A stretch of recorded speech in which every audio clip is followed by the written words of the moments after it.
Welcome to my latest YouTube video. I'm Rosenberg, and today I'm delighted to have my friend back on doing another video together. You are one of the most talented psychotherapists I know with several specialties, especially with healing folks with trauma who want to be healthier in relationships, want to help people overcome what I call self-love deficit disorder and achieve, again, my terminology, self-love abundance. Your books jumped right out on Amazon to be bestsellers. It's incredible stuff, and I couldn't recommend it more highly. Always a lot of fun when we get together. My work as a psychotherapist, I've been in practice over 20 years. Inner child work is a huge passion of mine because it helped me heal such big parts of myself and allowed me to really step into my authentic self and live a life of emotional freedom. And that's what I've tried to bring forth in my books. My first book, Healing Your Lost Inner Child, and then my most recent book, Healing Your Wounded Relationship. I ended up choosing the idea, what happens when you start to heal? What I've seen in my own work, as well as the people I'm working with every day, they're seeing the codependency, the self-love deficit disorders, it present in their life. And they're recognizing, okay, I don't need to do this. I can heal this. I can move beyond it. And so they start to heal that. They start to set better boundaries, and they begin to see their relationships shifting. But they're not quite understanding what's happening because we teach others how to treat us. And so for maybe decades, someone has taught someone else, oh, you can talk down to me, you can be mean to me, you can manipulate me. And then when that person starts to set better boundaries and starts to assert themselves, then that relationship, that dance changes. And the person that we're in the dance with doesn't understand this at all. Right. And at the beginning of that process, for the codependent in recovery, we're really trying hard to be strong within ourselves and to speak our truth. And so a lot of times people will say to me, well, I tried to set a boundary, but it didn't work. And I'll say, well, what do you mean? And they'll say what they said. And basically they'll say that the other person didn't like what they were saying. And I said, well, that's not a faulty boundary. That's just you with a disrespectful person. And so in that process, they're beginning to see, okay, I'm learning how to put my truth forward, but not everybody is going to like my truth. I really appreciated the statement, we teach people how to treat us. It's a lot easier to play the victim, to find people who will hear about how difficult your life is, how much people hurt you, ignore you, abuse you, neglect you, abandon you, and make this either or presumption, victim, perpetrator. But as I understand it, as I wrote in my Human Magnet Syndrome book, is that there's two people in this dance, and the dance cannot take place unless both people are willing participants. The essential part of healing is to take responsibility. And your simple statement, we teach people how to treat us, it could not be even more clear. You know, you were talking about, boundaries and confusion. If we are going to help people figure out what to do, and you have marvelous methods. And one thing that I respect and admire is your book. You right out the gate, you're like, this is what to do. In my book, just in case people don't know it, Human Magnet Syndrome, I felt that it was incredibly important to explain everything before I offered the practical point of view. You can't fix, you can't solve, you can't heal, you can't overcome, whatever the term you best like, a problem if you don't understand it. Moreover, you can't fix, solve, or overcome or heal if you believe you are a victim when you are an active participant. Right. How do you get your folks to embrace this idea? It's easy to fall back into that. And I'll have people say to me, they'll say, this is hard. And my relationships, my friendships are changing. And I'll say, it's like, you can go back to how you were interacting with that person, But Right. basically, it's going to get harder and harder to make yourself smaller to fit into their world.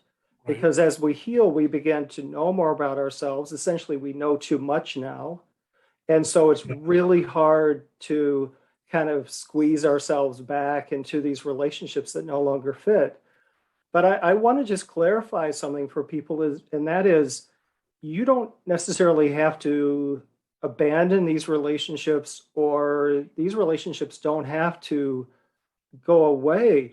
But it's important that you bring up and say, with your newfound knowledge, and saying, this is what's important for me today. This is how, like you said, I want to be treated, Right. loved, and respected. And so Right. it's the invitation that we're giving someone else to say, if you want to be in relationship with me, this is what I need. Right. So it's their choice. How do they want to step forward? I'm kind of curious now.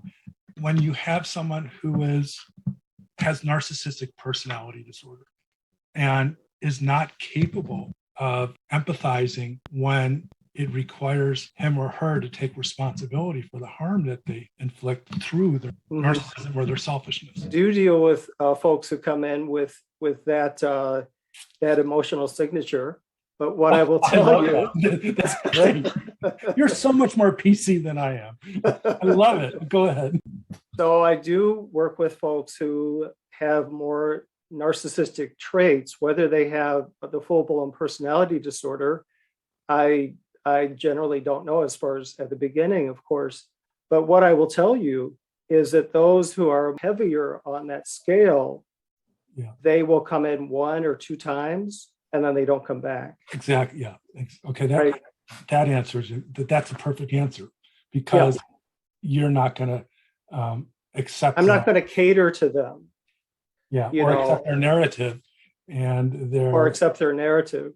Yeah. And that's for me, that's a lot of personal work that I have to do, aligned with my professional work, because of the fact that I have that early childhood training of plugging into the narcissist. I have to be very aware, just like you have to be in your work, of staying very true to myself and strong in my boundaries. And people will say, how do I find a good therapist? Right. And of course, there's probably a million answers for that. But my best advice is to really talk with someone and see if they've done their own work, and how much therapy they've done, how many workshops they've done, how many weekend retreats have they done. Because what you're looking for is someone who's spent the time healing themselves in order for them to be able to sit with you. You know, you and I are on a continuing path of improvement and self-healing, which I don't think really ever ends. I think you and I reference our personal stories, which I think really helps people understand our path. But what it's also helping, I believe, is to normalize the path of healing, that it's not a linear path, that has many offshoots, and sometimes it goes dormant, and sometimes you're really focused on it. But the more you stay on your healing path, the more you're going to be attracting other healed people into your life.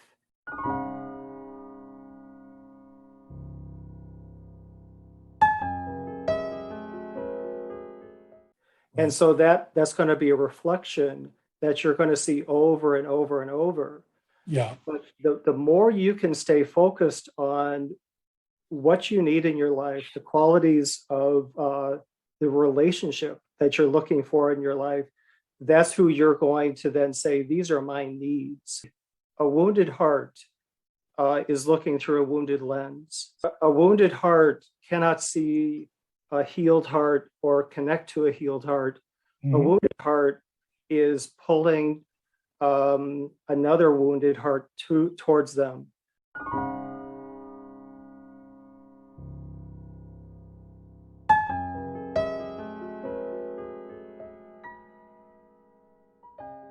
That's the basis of hurt people finding other hurt people, Right. right? And so as long as that lens is cloudy and wounded, we're not going to recognize red flags. We're not going to recognize how this person isn't good for us. We're just going to plug into, oh, this is a fun time.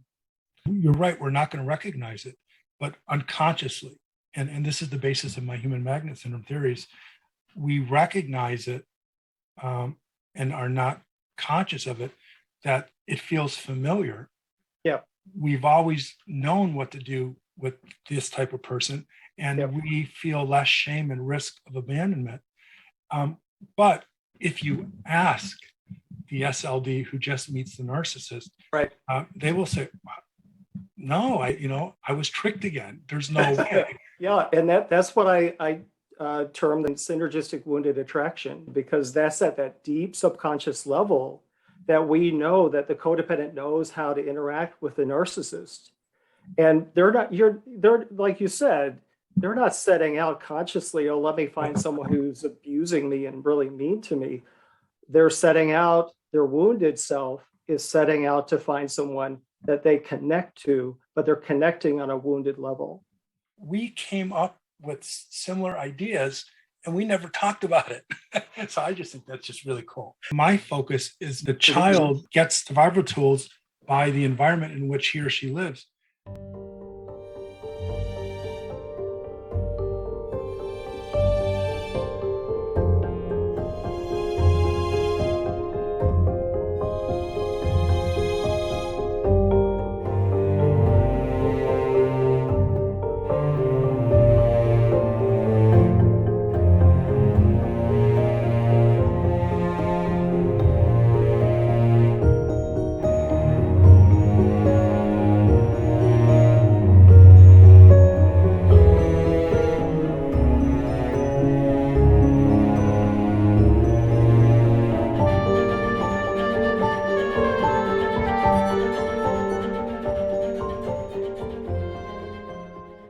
I think a 95 or higher percent probability is if you identify as a codependent or self-love deficient, you were raised in an environment with one pathologically narcissistic parent. And of course, according to the human magnet syndrome, which I highly believe in, Right. The other one was a codependent. The pathological narcissist has what I call a good parent fantasy. And they have this line of thinking, this deeply emotionally embedded emptiness and pain that could only go away if they have a fantasy about what it's like to be a parent.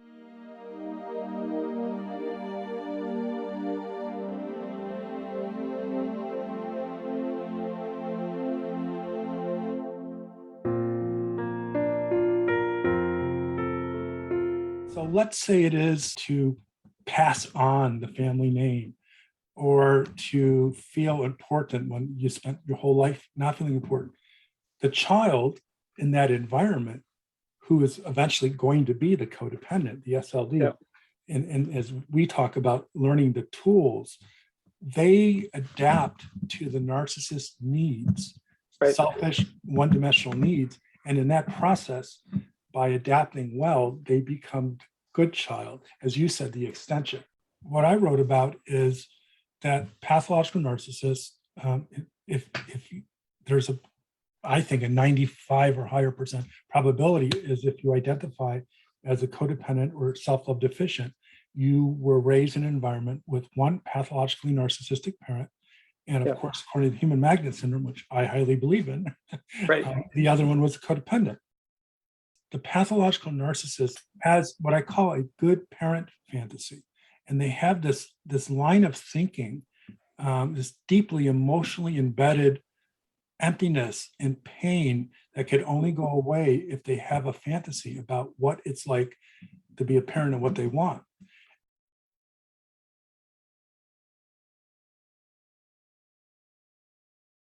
So let's say it is to pass on the family name, or to feel important when you spent your whole life not feeling important.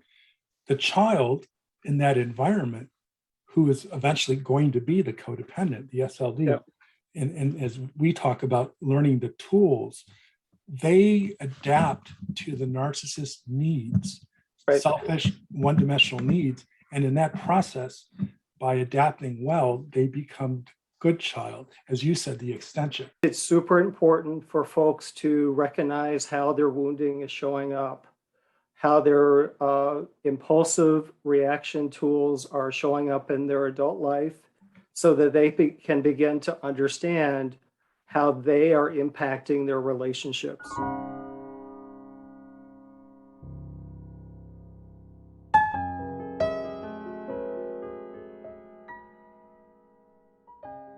So that means that in their relationships, if they're shutting down when their partner gets or their friend gets big and loud, then that's how they're co-creating that that interaction. So super important to do that. What I really liked about your book, built into almost every chapter, you have tools and strategies. Thank you for the compliments. What I'm trying to do, and just like in your work, is really extend this training so they can go deeper within themselves, understanding red flags that might be showing up in their relationships, Right. Understanding, what to look for, how to be effective with your communication, how Right. to begin conversations. So very practical approaches to really asserting yourself, and really it's about the boundary setting. So what type of feedback have you gotten from your practical orientation in your books? I've gotten a lot of phenomenal feedback. People will say that my books answer these questions for them that they've had for a long time. If someone starts at the beginning and does all the exercises all the way through, you're going to know a heck of a lot about yourself at the end of the book. And so people really tend to, the reviews and feedback I get, they will tell me that they understand how their inner child is showing up Right. in their relationships. They've been able to really shift that and heal that, so they're no longer reactive in the same way. The work that you and I are doing is really helping folks understand how they're co-creating Right. these relationship dynamics and what to do about them. So disheartening and saddening to hear people's stories and know that I don't know anyone that gets it at the level that you and I get it, and then as a result developed a pragmatic, sensible therapy treatment. And in many ways, you and I are kind of like unicorns, Yeah. in the sense that of all the personal work that we've done, and then our writing has put us into this place of where it's hard for folks to find similar practitioners. But Right. what I've been finding is that people will write to me, and I'll have therapists writing to me saying, "I love your book, and I'm having my clients read your book now, and I'm following your process." Our work is getting out there, it's having an impact. At the end of the day, we all have to do our individual work towards healing. Right. We have to bring in all of these points of reference from your books, from mine, from Exactly. your YouTube videos. It's not a one-stop shop. So it's about really pulling in a lot of reference points to help ourselves heal. So I just like to wrap up on my end for our discussion today, Ross, and that's about saying to folks to stay strong in their healing work, that as they begin to heal more, they are going to find that their relationships do shift as they set boundaries, as they're clear within themselves about what they need in their lives. And that's a completely normal and natural process, the transition process of healing. So there may be some relationships that fall away in your life, or you may be redefining some of your current relationships, because let's say family is family. So you're still going to have an aunt and uncle and mom and dad, or sister or brother who you might not always get along with, Right. but you can have better boundaries with that person so that you're not losing yourself in their wounding. Because as you become stronger and healed, you're going to be able to see more clearly how that wounding is showing up. And that's one of the things that I reference in my Healing Your Wounded Relationship book, is being able to see this synergistic wounding in our relationships once we begin to heal that part of ourselves. And the best way for me to summarize everything is to say what I always say. It's that one saying by George Eliot: it's never too late to be the person you should have been. And now is as good of a time as any time to look in the mirror and just embrace yourself, no matter what you think, and see the positive and imagine more happiness and self-love. Beautifully said. And a healed heart will bring other healed hearts into your life. So, it will be, your healing work will be reflected in those around you, because that's who you're going to be attracting yourself to, because you're moving out of that synergistic wounded attraction into a healed and loving attraction. So, yes, absolutely. So well said.